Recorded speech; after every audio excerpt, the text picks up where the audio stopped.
za guverinoma y'Ububirigi bwamaze guhagarika umubano n'u Rwanda bitangijwe n'u Rwanda rwavuze ati duhagaritse umubano namwe kandi impamvu zirumvikana. Uyu mugabo yahise asohora inyandiko ubona ko ababajwe n'ibintu bikozwe n'Ububirigi. Umuntu nawe wabaye umuyobozi muri leta y'Ububirigi yahise asohora inyandiko ivuga ngo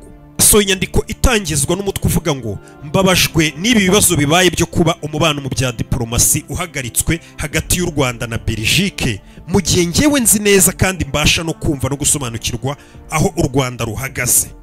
Umve Rwanda ikorwe cyangwa se mu nyandiko yise asohora yasaye nk'uwikoma uyu Minisitiri w'Ububanyi n'Amahanga w'Ububirigi n'ubundi Maxime Prévost niwe muntu twagiye tubona muri Kongo, twagiye tumubona mu bihugu bigize umuryango umwe bw'Uburayi bwamaze no gufatira u Rwanda ibihano, twagiye tumubona hirya no hino mu nama z'ibihugu by'Uburayi byateranye. Uyu Minisitiri w'Ububanyi n'Amahanga w'Ububirigi Maxime Prévost niwe muntu wabaga ahagaze